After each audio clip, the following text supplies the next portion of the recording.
नमस्कार, मैं बीना कुमारी। कल यानी 21 जुलाई को मॉनसून सत्र शुरू हुआ और 21 तारीख को ही उपराष्ट्रपति धनखड़ साहब का इस्तीफा भी हो जाता है।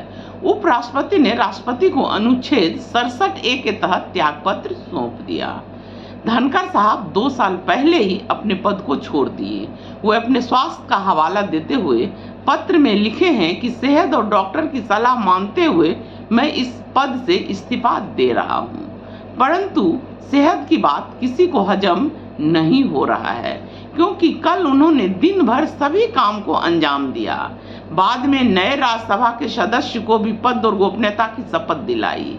देर शाम तक अपने चैम्बर में विपक्ष के नेताओं से भी मुलाकात की, जस्टिस वर्मा के मामला को लेकर। अंदर खाने बात क्या है यह तो हमने नहीं पता, पर धनखड़ साहब समाजवाद के उपज थे।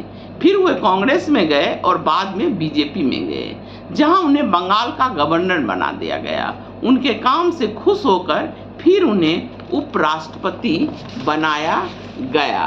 वैसे कहा जाता है कि कल विपक्ष के नेता मल्लिकार्जुन खड़गे को उन्होंने बोलने का पूरा मौका दिया। खड़गे साहब ऑपरेशन सिंदूर को लेकर सरकार पर तीखे वार किया।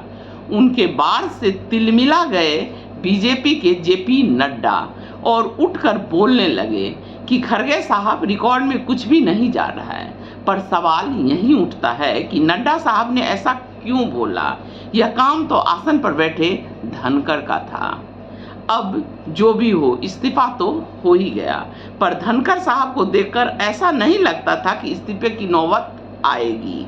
वे उपराष्ट्रपति कम और बीजेपी और आरएसएस के कार्यकर्ता ज्यादा लगते थे।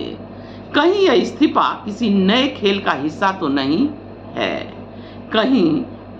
कहीं धनखड़ साहब को बलि का बकरा तो नहीं बनाया गया है?